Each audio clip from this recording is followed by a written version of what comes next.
What is your style? That is the topic for today's video. Anyways, you're gonna have to think back to when you were a child, like around 4 or 5 years old and younger, okay? So definitely between, when you were born to 7 years old. This time is very important, and this is time that we're gonna be talking about in this video. So let's continue with the video, all right? So attachment styles are the scripts our brains learn to keep safe and emotionally stable in close relationships. So scripts, meaning programs, things that run in the background, all right?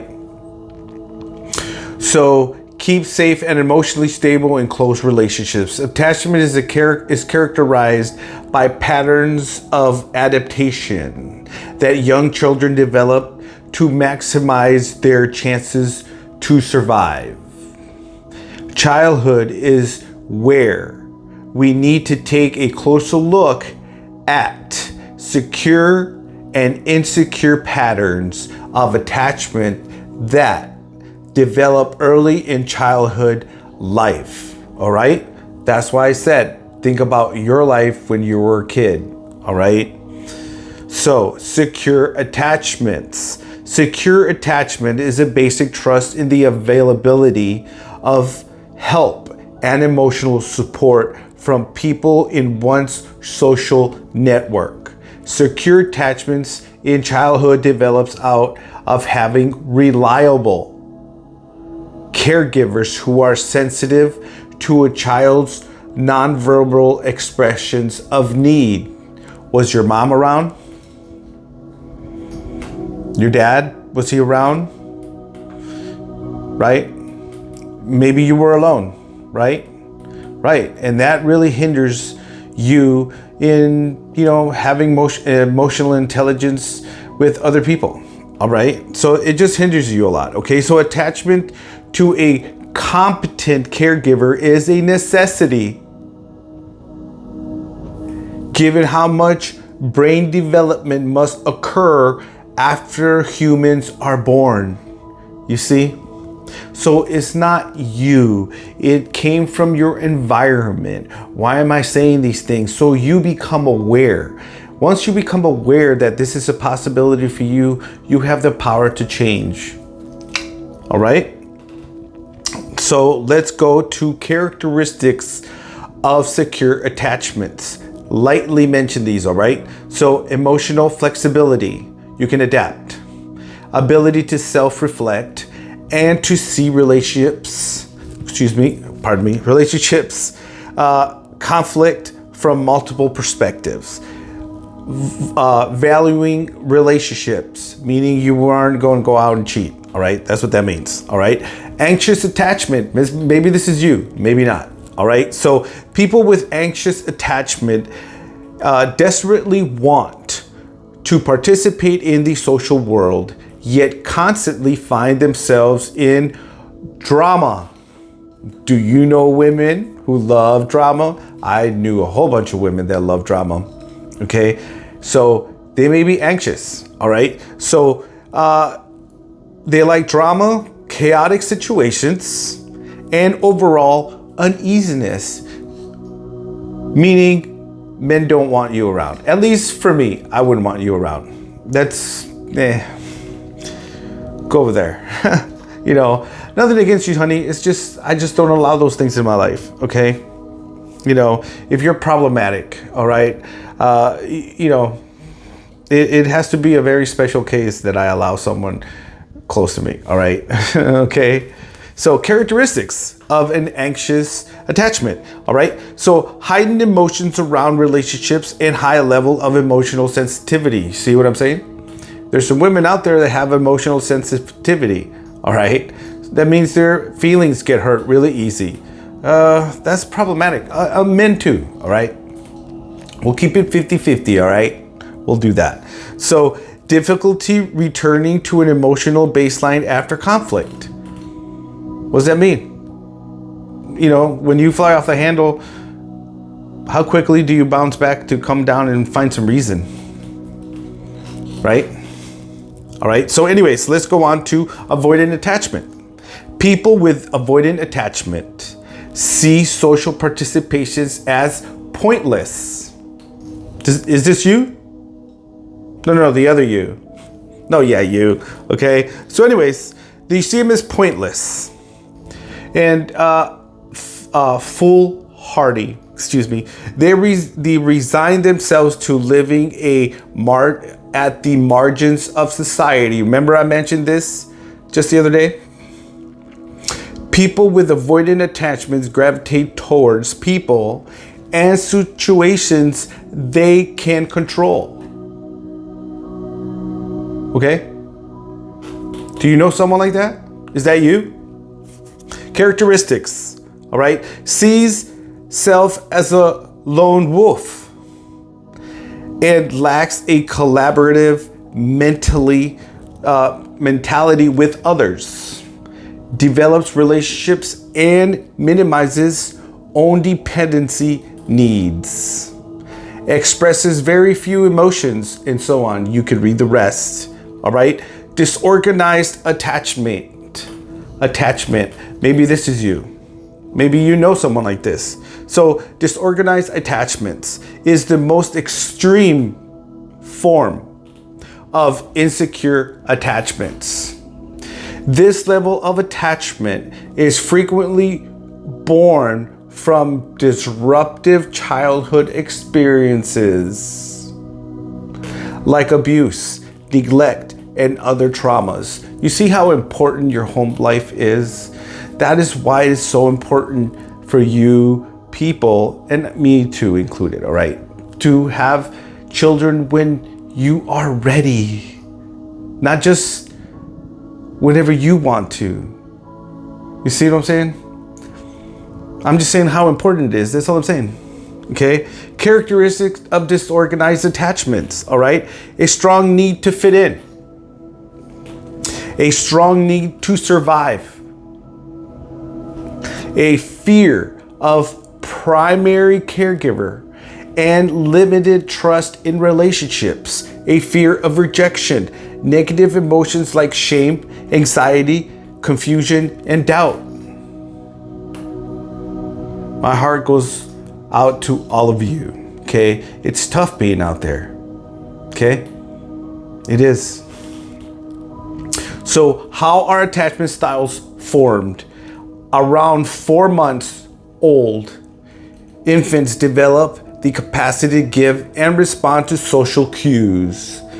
Between 4 months and a year of age, children share smiles, laughs, and other communicative expressions with their caregiver, their mothers or fathers. Organized patterns of attachments emerge out of the hours and hours back and forth interactions between children and their caregivers. Did you get a lot of attention from your parents, or were you put off to the side? Seen but not heard. Yeah, I feel you. I feel you. Okay, so attachment styles are set of expectations that form in a child's mind as they experience more frequent and complex human interactions. By around 1 year of age, children have encountered enough social data to have, classifiable patterns of attachment. Okay, so how do attachment styles influence adult behavior? We're almost done here, okay? Attachment experience are our first encounters with the outside world, which may refer to as social reality. Human beings' relationships with a social world can be viewed as a reflection on early attachment experiences with a primary caregiver. All right, so we're going to go down a little bit further down here and mention, if you are interested in changing your attachment styles, here are some tips. All right, tip number 1, understand and identify your patterns in relationships. You know how your relationships end. You know how they begin. You know how they end. All right, You know who you are, all right? You know you make bad choices. Me too. I've made a lot of bad choices, okay? So here we go. In the beginning, you'll need to identify and understand your current patterns, uncovering where they come from and the impact they have on your life. That means you're going to have to get serious about getting to know you, getting to the core of you, actually looking back at the things that you did, however that goes for you, all right? You could find positive links to your style, or you might find that it only brings pain and unhappiness. Number 2, find ways to boost your self-esteem. You may be too dependent on your relationship and attachments to boost your self-esteem. Ideally, your self-esteem exists apart from your relationships. To separate the two, find ways to focus on your positive qualities and develop your strengths. That means get away from society, spend some time alone, get yourself with nature, detach from people, go to the beach. There you are, chilling at the beach, looking at the horizon, doing what you want and relaxing and thinking about your future. Okay? Number 3, work on your emotional intelligence.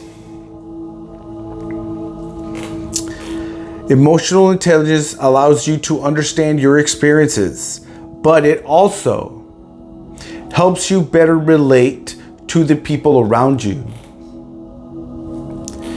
By increasing your emotional intelligence, you can interact with others in healthy ways. Now, if you were just given a tablet when you were a child, you really don't have much emotional intelligence, and the only way you're going to get it is by being around people. And you know, some people don't like being around people, and you have good reasons to stay away from people because most people suck. All right. So by increasing your emotional intelligence, you can interact with others in a healthier way. Okay. So number 4, befriend people who are securely attached. All right. So depend on your attachment style. You could be more drawn to people with problematic attachment styles. Try to resist the urge to seek out people who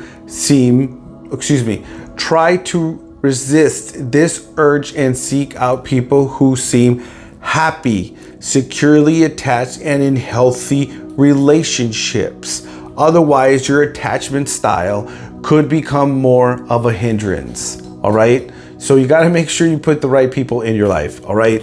So you are watching Let's Talk About It with Mario Vega. And today's subject is attachments. And you're also going to hear things on this channel about abuse, neglect, things like that. Things that we all suffer with because we're all in this game called life. 75% of us went through some sort of abuse, whether it's from divorce or full-on abuse, like physical, emotional abuse and things like that. You know, drug addiction, this is another thing that you'll listen to on this channel, also with, you know, alcohol addiction and porn addiction and things like that, because those are the things that I went through in my life.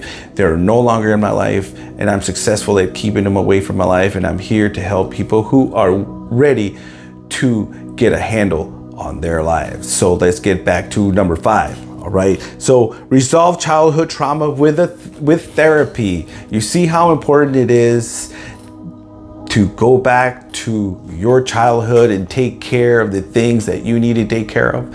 It is so very important for you to go to your past and show yourself love and start loving yourself. You are the most important thing in your life. There's not one person out there that should supersede your happiness, your love, and your dedication to showing yourself the best life possible. Okay? Attachment style usually stem from childhood issues and experiences, all right? Rather than trying to fix attachments in the present, return to the past. Okay? With a therapist to acknowledge and resolve persistent problems. You know those persistent problems, all right? So finding a therapist for attachment issues, it'll tell you, you can read it down below. Anyways, this is today's video. It is very important for you to understand what your style is, because you need to get a handle on who you are, because you need a better life, right? Everybody wants a better life. So stay tuned, subscribe, notification button, all that other jazz, and I will see y'all in another video.